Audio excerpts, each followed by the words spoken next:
నమస్కారం ఘంటారావానికి స్వాగతం. ముందుగా ప్రధానాంశాలు. కవిత ఈడీ కస్టడీ మరో 3 రోజులు పొడిగింపు, మరికొందరితో కలిపి ప్రశ్నించనున్న అధికారులు.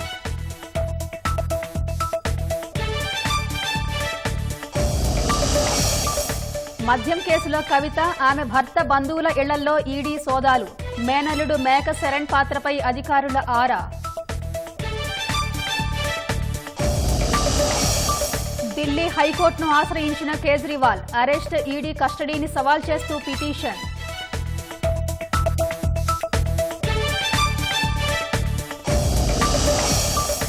అరెస్ట్ అయితే కక్ష సాధింపు ఎలా అవుతుందన్న కిషన్ రెడ్డి. మద్యం కేసులో కేజ్రీవాల్, కవిత తప్పు లేదని కేసీఆర్ చెప్తారా అని ప్రశ్న. ఏప్రిల్లో కాంగ్రెస్ బహిరంగ సభకు హాజరు కానున్న ఖర్గే, రాహుల్. ఏఐసీసీ గ్యారంటీలను తెలుగులో విడుదల చేయనున్న నేతలు.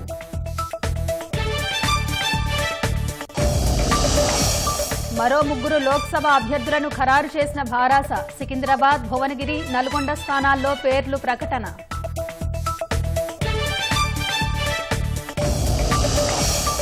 రష్యాలో జరిగిన ఉగ్రదాడిలో 115కు చేరిన మృతుల సంఖ్య. మాస్కోలో భద్రత కట్టుదిట్టం చేసిన అధికారులు.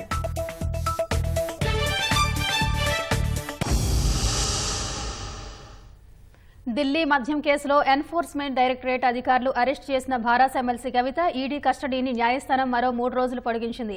గతంలో ఇచ్చిన 7 రోజుల కస్టడీ ముగుస్తుండగా ఈడీ అధికారులు కవితను రౌస్ ఎవెన్యూ కోర్టులో హాజరుపరిచారు. కవితను మరో 5 రోజులు కస్టడీకి ఇవ్వాలని కోరుతూ పిటిషన్ వేశారు. ఈ పిటిషన్పై జరిగిన విచారణలో కవితకు వైద్య పరీక్షలు నిర్వహిస్తున్నామని, వైద్యులు సూచించిన ఆహారాన్నే ఇస్తున్నామని ఈడీ తెలిపింది. కేసు దర్యాప్తు పురోగతిని కోర్టుకు వివరించిన ఈడీ న్యాయవాది, కస్టడీ పొడిగిస్తే ఢిల్లీ సీఎం అరవింద్ కేజ్రీవాల్ సహా మరికొందరిని కవితతో కలిసి విచారిస్తామని తెలిపారు. కవిత కుటుంబ వ్యాపార లావాదేవీలపై విచారణ చేస్తున్నట్టు తెలిపిన ఈడీ మరో 5 రోజులు కస్టడీకి ఇవ్వాలని కోరారు. కవిత తన ఫోన్లో డేటాను తీసేశారని, కుటుంబ ఆదాయ పన్ను, వ్యాపారాల వివరాలు అడిగినట్టు ఈడీ కోర్టుకు తెలిపింది. ఆ వివరాలు ఇంకా ఇవ్వలేదని పేర్కొన్నారు. అయితే కవిత ఈడీ కస్టడీలో ఉంటే వివరాలను ఎలా ఇవ్వగలరని ఆమె తరఫు న్యాయవాది కోర్టుకు నివేదించారు. చివరకు కోర్టు కవితను మరో 3 రోజులు కస్టడీకి అనుమతించింది. అటు కవిత బెయిల్ పిటిషన్ దాఖలు చేశామన్న ఆమె తరఫు న్యాయవాది వెంటనే ఈడీకి నోటీసులు ఇవ్వాలని కోరారు. ఈడీ అధికారులు అక్రమంగా అరెస్టు చేశారన్న కవిత, వాటిపై న్యాయపరంగా పోరాటం చేస్తామని వెల్లడించారు. Same thing that was 1 year back. It is a illegal arrest. We are going to fight it out. It is a political case. It is a fabricated case. It is a false case. We are fighting it out. They have nothing new. They are asking the same thing again and again. There is nothing new. Delhi మద్యం కుంభకోణం కేసులో ఊహించని పరిణామాలు చోటు చేసుకుంటున్నాయి. ఇప్పటికే ED కస్టడీలో ఉన్న భారాస ఎమ్మెల్సీ కల్వకుంట్ల కవిత, ఆమె బంధువుల నివాసాల్లోనూ ఈడీ సోదాలు ముమ్మరం చేసింది. అందులో భాగంగానే హైదరాబాద్లో మరోసారి ఈడీ సోదాలు నిర్వహించింది. కవిత బంధువుల ఇళ్లతో పాటు ఆమె భర్త అనిల్ కుమార్ బంధువుల ఇళ్లలోనూ అధికారులు విస్తృతంగా సోదాలు చేశారు. మాదాపూర్లోని డీఎస్ఆర్ రేగంటి అపార్ట్మెంట్స్ లో ఉన్న కవిత దగ్గర బంధువు అఖిల ఈడీ సోదాలు నిర్వహించింది. ఇదివరకే కవిత భర్త అనిల్ కుమార్ ను విచారణకు రావాలని ఈడీ నోటీసులు ఇవ్వగా ఆయన హాజరు కాలేదు. ఇప్పుడు బంధువుల నివాసాల్లో తనిఖీలు చేస్తూ ఉండడం సర్వత్రా ఉత్కంఠను రేకెత్తిస్తోంది. శరీరంలోని ప్రతి రక్తపు బొట్టు దేశానికే అంకితం చేశారని ఢిల్లీ సీఎం అరవింద్ కేజ్రీవాల్ అన్నారు. మద్యం కుంభకోణం కేసులో ఎన్ఫోర్స్మెంట్ డైరెక్టరేట్ కస్టడీలో ఉన్న ఆయన ప్రజలకు సందేశాన్ని పంపించారు. ఆ సందేశాన్ని ఆయన సతీమణి సునీత కేజ్రీవాల్ చదివి వినిపించారు. భాజపాలోని సోదర సోదరీమణులతో సహా ఎవరిని ద్వేషించకూడదని ప్రజలకు విజ్ఞప్తి చేశారు. తన జీవితంలోని ప్రతి క్షణాన్ని దేశ సేవకే అంకితం చేశారని, జైల్లో ఉన్నా బయట ఉన్నా ఇకపై కూడా అదే చేస్తారని కేజ్రీవాల్ పేర్కొన్నారు. ఆప్ ప్రభుత్వం వస్తే మహిళలకు ₹1000 ఆర్థిక సాయం చేస్తామని చెప్పామని, అది అందుతుందో లేదోనని ఇప్పుడు తల్లులు, అక్కా చెల్లెళ్లు ఆందోళన చెందుతున్నారని కేజ్రీవాల్ వివరించారు. ఈ విషయంలో తనను నమ్మాలన్న కేజ్రీవాల్ త్వరలో వచ్చి ప్రతి హామీని నెరవేరుస్తానని భరోసా ఇచ్చారు. తన కోసం ఆలయాలకు వెళ్లి దేవుడి ఆశీస్సులు తీసుకోవాలని విజ్ఞప్తి చేశారు. తాను పోరాడడానికే పుట్టారని తెలిపిన ఢిల్లీ సీఎం భవిష్యత్తులో కూడా ఇలాంటి సవాళ్లను ఎదుర్కోవాల్సి వస్తూనే ఉంటుందని చెప్పారని సునీత కేజ్రీవాల్ వివరించారు. ప్రపంచంలో భారత్ ఒక గొప్ప బలమైన దేశం కావాలని ఆకాంక్షిస్తున్నట్లు కేజ్రీవాల్ మాటలుగా సునీత వ్యాఖ్యానించారు. భారత్ను బలహీనపరచాలని దేశం వెలుపలి లోపలి శక్తులు కుట్ర చేస్తున్నాయని, ఆ శక్తులను ఓడించాలన్నారు. కాగా కేజ్రీవాల్ కు ఈ నెల 28 వరకు రౌస్ ఎవెన్యూ కోర్టు కస్టడీ విధించింది. ఢిల్లీ సీఎం కేజ్రీవాల్ అరెస్ట్ను వ్యతిరేకిస్తూ ఆప్ ఆధ్వర్యంలో రెండో రోజు దేశ రాజధానిలో ఆందోళనలు కొనసాగాయి. ఢిల్లీ మంత్రి అతిషి ఆధ్వర్యంలో ఆప్ నిర్వహించిన నిరసన ప్రదర్శనను పోలీసులు అడ్డుకున్నారు. దీంతో కేంద్ర ప్రభుత్వ తీరుపై ఆమె తీవ్రస్థాయిలో విరుచుకుపడ్డారు. దేశంలో ప్రజాస్వామ్య హత్యను ప్రజలంతా చూస్తున్నారని ఢిల్లీ మంత్రి అతిషి తెలిపారు. ప్రతిపక్ష నేతలపై ఒకరి తర్వాత ఒకరిపై దాడి జరుగుతుందని ఆరోపించారు. తానాషాహీ తరహాలో భాజపా పాలనలో ప్రతిపక్ష నేతలపై దమనకాండ కొనసాగుతుందని ఢిల్లీ మంత్రి అతిషి మండిపడ్డారు. देखिए, आज पूरा देश देख रहा है कि लोकतंत्र की हत्या हो रही है। एक के बाद एक विपक्ष पे हमला हो रहा है।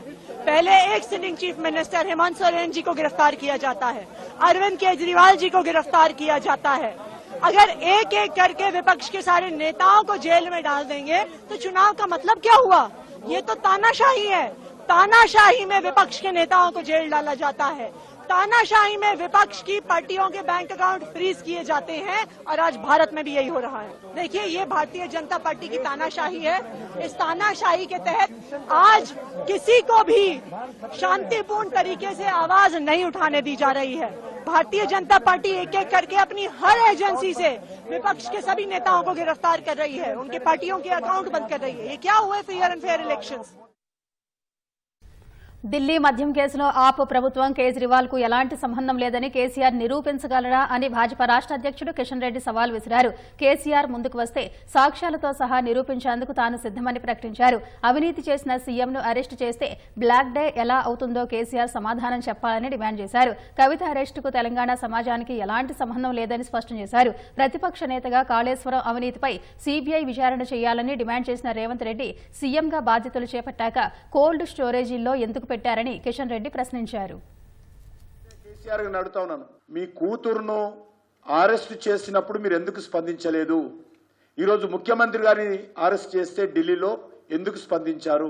దీనిలో ఉన్నటువంటి మర్మం ఏంటో చెప్పాల్సినటువంటి అవసరం ఉంది. మీరు ఢిల్లీ ప్రభుత్వంలో జరిగినటువంటి లిక్కర్ వ్యాపారంలో మీ కుటుంబ సభ్యుల యొక్క భాగస్వామ్యం ఎందుకు పోయింది?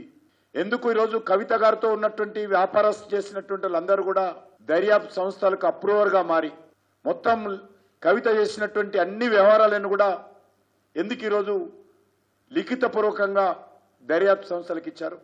నేను ఒక్కటే ఈరోజు కేసీఆర్ని అడుగుతా ఉన్నాను, ఢిల్లీలో జరిగినటువంటి లిక్కర్ కుంభకోణంలో మీ కుటుంబానికి సంబంధం లేదని చెప్పగలుగుతారా? చెప్పడానికి ధైర్యం ఉందా? ఆప్ ప్రభుత్వము ఢిల్లీ లిక్కర్ సంబంధించినటువంటి కుంభకోణంలో కేజ్రీవాల్ కానీ వాళ్ళ మంత్రివర్గ సభ్యులకు కానీ సంబంధం లేదని కేసీఆర్ చెప్పగలుగుతారా? ఏ రకంగా ఇది బ్లాక్ డే అవుతుంది? నేను ఈరోజు ఛాలెంజ్ చేస్తా ఉన్నాను కేసీఆర్ గారిని. నేను అన్ని రకాలుగా ఆప్ ప్రభుత్వము లిక్కర్ వ్యవహారంలో అవినీతికి పాల్పడింది, 100 కోట్లు చేతులు మారింది. మరి నేను నిరూపిస్తాను అది తప్పని. కేసీఆర్ గారు నిరూపిస్తారా? బయటికి రావాల్సిందే కోరుతా ఉన్నాను. అది ప్రెస్ క్లబ్కి వస్తాడా? అనవసరంగా ఈడీ కేసులు పెట్టింది అని నిరూపించాల్సిందిగా నేను సవాల్ చేస్తా ఉన్నాను. సాక్ష్యాలతో సహా పెట్టడానికి సిద్ధంగా ఉన్నాను. మద్యం కేసుకు సంబంధించిన మనీ లాండరింగ్ కేసులో ఢిల్లీ సీఎం కేజ్రీవాల్ అరెస్టుపై జర్మనీ జోక్యాన్ని విదేశాంగ శాఖ తీవ్రంగా ఖండించింది.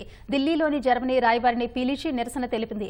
కేజ్రీవాల్ అరెస్టుపై జర్మనీ విదేశాంగ శాఖ అధికార ప్రతినిధి నిన్న ఓ ప్రకటన విడుదల చేశారు. భారత్ ప్రజాస్వామ్య దేశమని, మద్యం కేసులో ఆరోపణలు ఎదుర్కొంటున్న కేజ్రీవాల్ న్యాయపరమైన నిష్పాక్షికమైన విచారణకు అర్హులని పేర్కొన్నారు. చట్టపరమైన మార్గాలను ఎలాంటి పరిమితి లేకుండా వాడుకోవచ్చని జర్మనీ విదేశాంగ శాఖ అధికార ప్రతినిధి తన ప్రకటనలో పేర్కొన్నారు.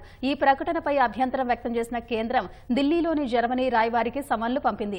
విదేశాంగ శాఖ కార్యాలయానికి Germany embassy deputy head George ఎంజ్ వీలర్కు భారత్ నిరసన వ్యక్తం చేసింది. జర్మనీ ప్రకటన తమ అంతర్గత వ్యవహారాల్లో జోక్యం చేసుకోవడమేనని భారత్ మండిపడింది. లోక్సభ ఎన్నికలకు సంబంధించి పార్లమెంట్, అసెంబ్లీ బూత్ స్థాయిల్లో 3 అంచెల వ్యూహంతో ప్రజల్లోకి వెళ్లాలని నిర్ణయించిన పీసీసీ వచ్చే నెలలో హైదరాబాద్ శివార్లలో భారీ బహిరంగ సభ నిర్వహించాలని భావిస్తోంది.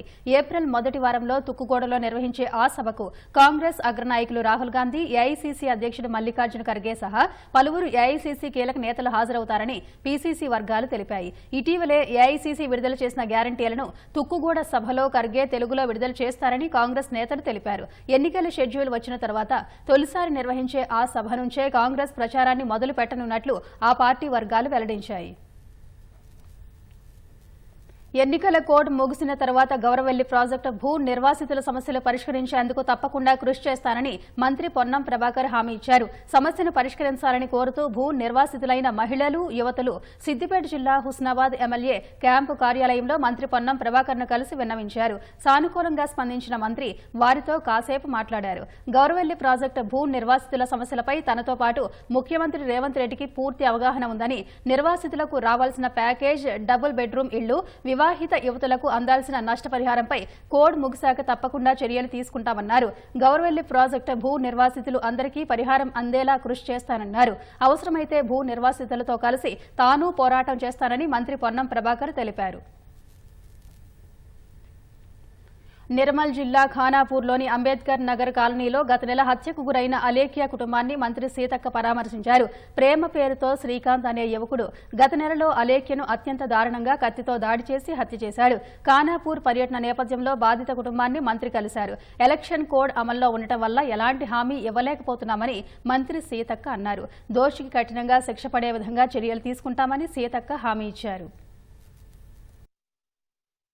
అమ్మాయిని నడి రోడ్డు మీద మరి మర్డర్ చేసినటువంటి దుర్మార్గం, ఇలాంటి వాళ్ళకి శిక్ష పడడం మూలంగా భవిష్యత్తులో ఇంకొక ఘటన ఇట్లాంటి జరగకుండా ఉంటాయి. కాబట్టి తప్పకుండా ఎవరి ఇన్ఫ్లుయెన్స్ ఏముండదు, చట్టం తన పని తాను చేసుకునే విధంగా ఈ యొక్క అమ్మాయి కుటుంబానికి, అలేఖ్య కుటుంబానికి న్యాయం జరిగే విధంగా మేము అందరం అండగా ఉంటాం. జరగంగానే నాకు తెలియగానే నేను కూడా ఎస్పీ గారితో సంబంధిత అధికారులతో మాట్లాడి మరి కేసు ఫైల్ చేసి వెంటనే జైలు కూడా పంపడం జరిగింది. ఎట్లా వీలైతే అట్లా వాళ్ళకు మేము అండగా ఉంటాం. 10 ఏళ్లలో రాష్ట్రాన్ని దోచుకున్న భారాస నేతలను ఎందుకు పార్టీలో చేర్చుకుంటున్నారని కాంగ్రెస్ సీనియర్ నాయకులు విహెచ్ అసహనం వ్యక్తం చేశారు. ఎన్నో ఏళ్లుగా పార్టీ కోసం కష్టపడుతున్న నాయకులను పక్కన పెట్టి ఇతర పార్టీల నుంచి వచ్చిన నేతలకు టికెట్లు ఇవ్వడంపై తీవ్రంగా మండిపడ్డారు. తాజా రాజకీయ పరిణామాలపై రాష్ట్ర వ్యాప్తంగా పార్టీ కార్యకర్తలు ఆవేదన చెందుతున్నారని పేర్కొన్నారు.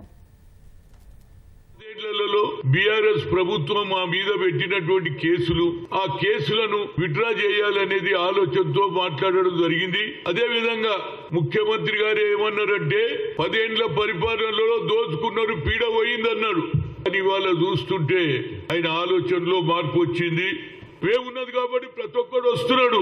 వాళ్ళు మన దగ్గర రావాలి, మనం వాళ్ళ ఇంట్లోకి పోవడం అంత న్యాయం లేదండి. Revanth Reddy you became a leader.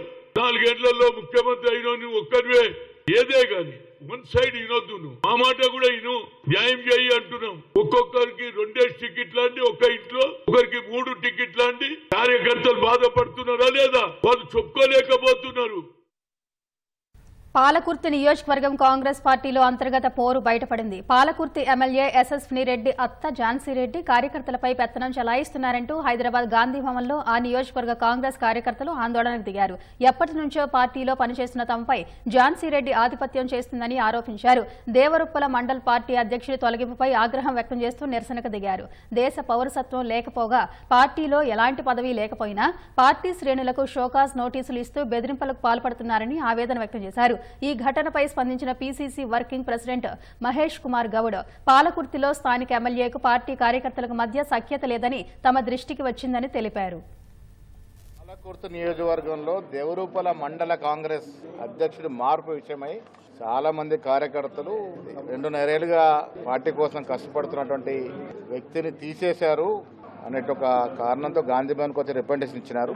Yashasvi Reddy గారికి ప్లస్ ఈ కాంగ్రెస్ ప్రెసిడెంట్కి మధ్యన ఉన్నటువంటి విభేదాలు తొలగించి ఇరు పక్షాలతో మాట్లాడి దాన్ని సమస్యపోయే విధంగా ప్రయత్నం చేస్తాం. అల్టిమేట్ గా పార్లమెంట్ ఎన్నికల్లో మా అభ్యర్థి వరంగల్ అభ్యర్థి పక్కన ఉన్నటువంటి నియోజకవర్గం గెలవాల్సిన అవసరం ఉంది. కాబట్టి ఏమైనా చిన్న మనస్పర్ధలు ఉంటే వాటి తొలగించి ఇరు వర్గాలను కూర్చోబెట్టి సఖ్యత చేసే ప్రయత్నం చేస్తాం. ఎమ్మెల్యే గారు కాంగ్రెస్ ఎమ్మెల్యే, అక్కడ కాంగ్రెస్ ఎమ్మెల్యేతో పాటు కాంగ్రెస్ కార్యకర్తలు కానీ నాయకులు కానీ సఖ్యతతో ముందుకు పోవాల్సిన అవసరం ఉన్నది. సార్వత్రిక ఎన్నికలకు షెడ్యూల్ విడుదల కావడంతో లోక్సభ అభ్యర్థుల ఎంపికలో భారాస అధినేత కేసీఆర్ వేగం పెంచారు. పార్లమెంటు నియోజకవర్గాల వారీగా కార్యకర్తలతో సమీక్ష నిర్వహిస్తూ అభ్యర్థులను ఖరారు చేస్తున్నారు. లోక్సభ ఎన్నికల్లో పోటీ చేసే మరో 3 అభ్యర్థులను భారాస ప్రకటించింది. సికింద్రాబాద్ నియోజకవర్గానికి చెందిన కార్యకర్తలతో పాటు పార్టీ ముఖ్య నేతలతో సమావేశమైన కేసీఆర్ ఆ నియోజకవర్గ లోక్సభ అభ్యర్థిగా సిట్టింగ్ ఎమ్మెల్యే పద్మారావు గౌడ్ పేరు ప్రకటించారు. పార్టీ సీనియర్ నేతగా ఉద్యమ కాలం నుంచి విధేయుడిగా ఉన్న పద్మారావు గౌడ్ అందరివాడిగా గుర్తింపు తెచ్చుకున్నారని కేసీఆర్ వివరించారు. సికింద్రాబాద్ నియోజకవర్గ అభివృద్ధి కోసం పద్మారావు గౌడ్ ఎనలేని కృషి చేశారంటూ సమావేశంలో తీర్మానించడంతో ఆయన పేరును ప్రకటించారు. భువనగిరి ఎంపీ అభ్యర్థిగా క్యామ మల్లేష్, నల్గొండ పార్లమెంటు భారాస అభ్యర్థిగా కంచర్ల కృష్ణారెడ్డి పేరును కేసీఆర్ ప్రకటించారు. ఇప్పటి వరకు 16 లోక్సభ స్థానాలకు పోటీ చేసే వారి పేర్లను ప్రకటించిన కేసీఆర్ ఇంకా హైదరాబాద్ స్థానానికి అభ్యర్థిని ప్రకటించాల్సి ఉంది. త్వరలోనే ఆ నియోజకవర్గానికి చెందిన అభ్యర్థుల పేర్లను ప్రకటించే అవకాశం ఉందని పార్టీ వర్గాలు చెబుతున్నాయి. నల్గొండ జిల్లా అభివృద్ధిపై భారాస కాంగ్రెస్ పార్టీ నాయకులు అబద్దపు మాటలు చెబుతున్నారని ప్రజాశాంతి పార్టీ అధ్యక్షుడు కేఏ పాల్ ఆరోపించారు. జిల్లాలో నీటి సమస్య తీవ్రంగా ఉందని, ఇప్పటికే రైతులకు సాగునీళ్లు అందక పంటలు ఎండిపోయి తీవ్రంగా నష్టపోతున్నారని అన్నారు. లోక్సభ ఎన్నికల్లో నల్గొండ నుంచి తమ పార్టీ పోటీ చేస్తుందన్నారు. గత ఎన్నికల్లో శాంతి సభకు అనుమతి ఇవ్వకపోవడంతోనే కేసీఆర్ ఓడిపోయారన్నారు. అద్భుతంగా అభివృద్ధి చేస్తాము అని కాంగ్రెస్ మంత్రులు కేవలం మాటలతోనే సరిపెడుతున్నారు. ఎక్కడైనా అభివృద్ధి జరిగిందా అంటే లేదు. ఇలాగైతే తమ్ముడు రేవంత్ రెడ్డి ఎంతకాలం ముఖ్యమంత్రిగా ఉంటాడు? బీజేపీ తెలంగాణలో భూస్థాపితం అయిపోయిందని 2 సంవత్సరాల నుంచి చెప్తే మీరు నమ్మారా? అలాగ డబ్బా కొట్టుకున్నారు. 8 సీట్లతో సరిపెట్టుకున్నారు. నేను విశాఖపట్నం ఎంపీగా పోటీ చేస్తున్నానండి. నల్గొండలో 3 గట్టి క్యాండిడేట్లు ఉన్నారు. మన తరపుని వారికి టికెట్ ఇద్దామని వారితో మాట్లాడుతున్నాం. అలాంటి క్యాండిడేట్ని నల్గొండలో గెలిపించాలని కోరుతున్నాం. పార్లమెంటు ఎన్నికల్లో జనాభా ప్రాతిపదికన బీసీలకు సీట్లు కేటాయించాలని అన్ని పార్టీల అధ్యక్షులను బీసీ సంక్షేమ సంఘం జాతీయ అధ్యక్షుడు ఆర్ కృష్ణయ్య డిమాండ్ చేశారు. జాతీయ బీసీ యువజన సంఘం అధ్యక్షుడు గవ్వల భరత్ అధ్యక్షతన 2వ విడతగా రాష్ట్రంలో బీసీ జోడో యాత్రను హైదరాబాద్ విద్యానగర్ నుంచి ప్రారంభించారు. ఈ యాత్ర నల్గొండ వరకు బీసీ నాయకులకు కలుపుకుంటూ సాగుతుందని తెలిపారు. ప్రభుత్వాలు పోటీ పడి మరీ బీసీలకు అన్యాయం చేస్తున్నాయన్న ఆయన ఏనాడు బీసీలకు రాజ్యాంగబద్దమైన హక్కులు లభించలేదని ఆవేదన వ్యక్తం చేశారు. పార్లమెంట్లో బీసీ బిల్లు పెట్టి చట్టసభల్లో బీసీలకు 50% రిజర్వేషన్లు పెట్టాలని, కేంద్రంలో బీసీలకు ప్రత్యేక మంత్రిత్వ శాఖ పెట్టి బీసీలకు జాతీయ స్థాయిలో మన తెలుగు రాష్ట్రాల్లో ఉన్నట్లుగా స్కాలర్షిప్లు, ఫీజు రియంబర్స్మెంట్, గురుకుల పాఠశాలలు, హాస్టళ్లు పెట్టి 1st క్లాస్ నుంచి పీజీ వరకు చదువుకునేటట్లు చేయాలని చెప్పి డిమాండ్ చేస్తూ, మేము పన్నులు కడుతున్నాం, బడ్జెట్ ఇస్తున్నాం, మేము ఓట్లు వేస్తున్నాం, అధికారం ఇస్తున్నాం, మేము కష్టపడి పని చేస్తున్నాం, దేశ సంపద సృష్టిస్తున్నాం, సంపదల వాటా ఏది, బడ్జెట్ల వాటా ఏది, అధికారంలో వాటా ఏదని ఎన్ని రంగాల లోపల మా వాటా మాకు ఇవ్వాలని మేము డిమాండ్ చేస్తున్నాం. సీఎం రేవంత్ రెడ్డి పాలనలో మాదిగలు అణచివేతకు గురవుతున్నారని ఎంఆర్పీఎస్ వ్యవస్థాపక అధ్యక్షుడు మందకృష్ణ మాదిగ ఆరోపించారు. కాంగ్రెస్ పార్టీ మాదిగలకు టికెట్లు ఇవ్వడంలో అన్యాయం చేశారన్న ఆయన దాన్ని కప్పిపుచ్చుకునేందుకు సంపత్ కుమార్తో తనపై విమర్శ పెట్టించారన్నారు. సీఎం కాకముందు ఎస్సీ వర్గీకరణకు మద్దతు ఇస్తామని, అందుకు ప్రధాని దగ్గరకు పోదామన్న రేవంత్ రెడ్డి ఆ విషయాన్ని ఇప్పుడు ఎందుకు మాట్లాడడం లేదని ప్రశ్నించారు. నాగర్ కర్నూలు లోక్సభ టికెట్ సంపత్ కుమార్ కు రాకుండా రేవంత్ చేశారన్న మందకృష్ణ అతనికి వెన్నుపోటు పొడిచారని ఆరోపించారు. మాదిగల పట్ల రేవంత్ రెడ్డి గారు వ్యవహరిస్తున్న తీరు చూస్తే ఆయన మాదిగలకు నమ్మక ద్రోహం చేసినట్టుగా రుజువుతుంది.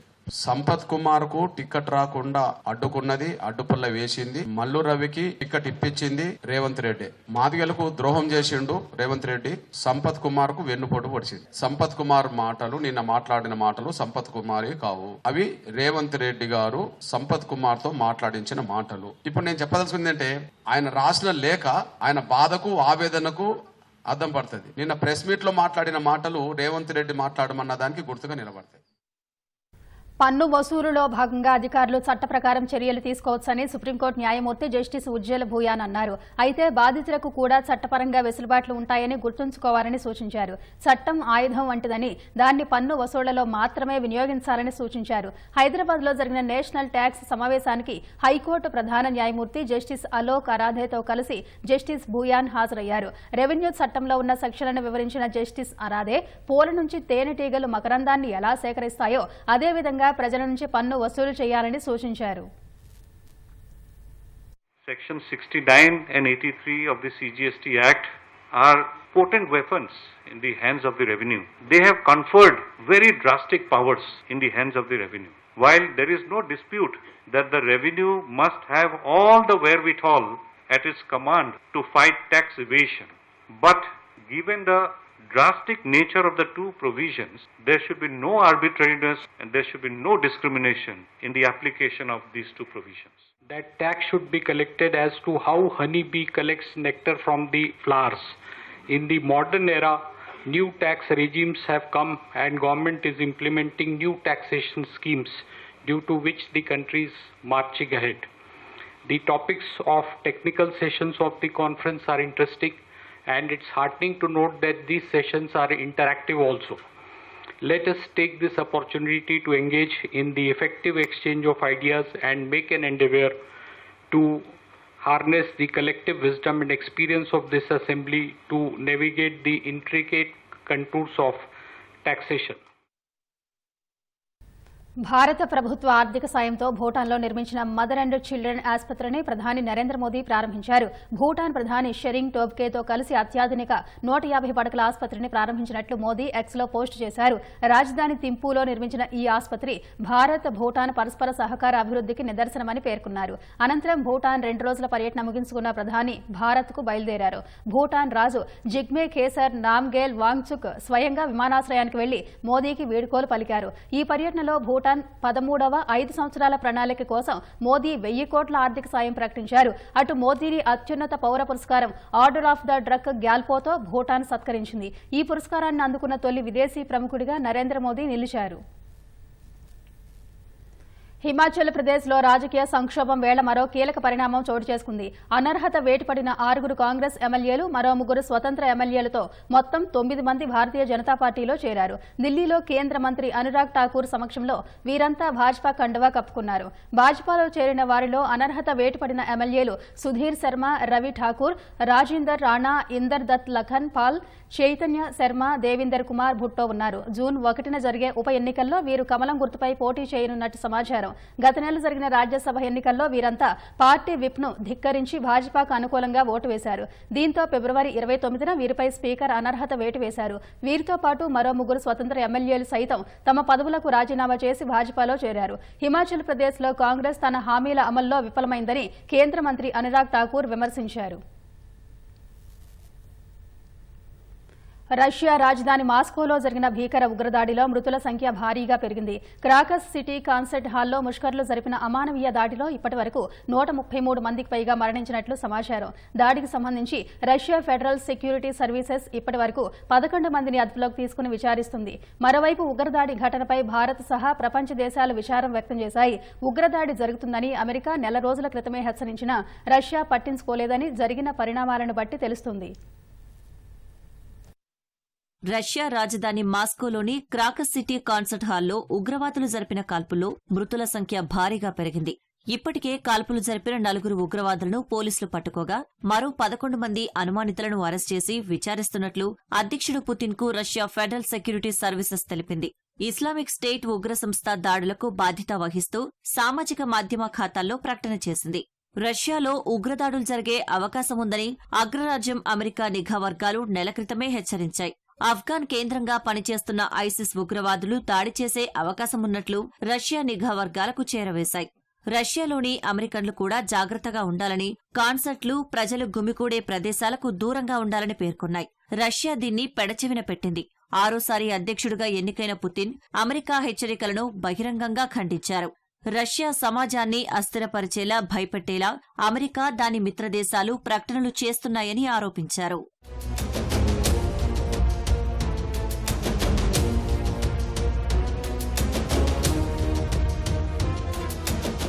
మాస్కోలోని 6000 మంది సామర్థ్యం కలిగిన క్రాకస్ సిటీ కాన్సర్ట్ హాల్లో ముష్కరులు చొరబడి ఒక్కసారిగా కాల్పులకు ఒడిగట్టారు. గత 2 దశాబ్దాల్లో రష్యాలో ఇదే అతిపెద్ద ఉగ్రదాడి. పాయింట్ బ్లాంక్ రేంజ్లో గురిపెట్టి ముష్కరులు పౌరుల ప్రాణాలు తీశారు. చనిపోయిన వారిలో చిన్నారులు కూడా ఉన్నారు.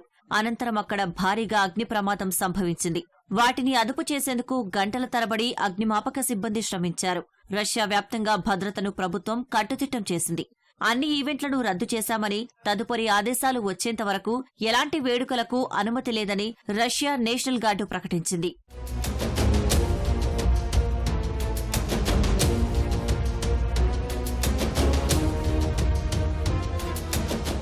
మాస్కోలో ఉగ్రదాడిని భారత ప్రధాని మోదీ తీవ్రంగా ఖండించారు. విపత్కర పరిస్థితుల్లో రష్యా ప్రజలకు భారత్ అండగా ఉంటుందని భరోసానిచ్చారు. బాధిత కుటుంబాలు త్వరగా ఈ బాధ నుంచి బయటపడాలని, క్షతగాత్రులు కోలుకోవాలని ఆకాంక్షించారు. ఈ ఉగ్రదాడి పిరికిపంద చర్యగా ఐక్యరాజ్యసమితి భద్రతా మండలి అభివర్ణించింది. క్రాకర్ సిటీ హాల్ దాడిపై చైనా అధ్యక్షుడు జిన్పింగ్ విచారం వ్యక్తం చేశారు. చైనా అన్ని రూపాల్లోని ఉగ్రవాదాన్ని వ్యతిరేకిస్తుందన్నారు. జాతీయ భద్రత, స్థిరత్వాన్ని కాపాడేందుకు రష్యా చేస్తున్న ప్రయత్నాలకు మద్దతిస్తామని ప్రకటించారు.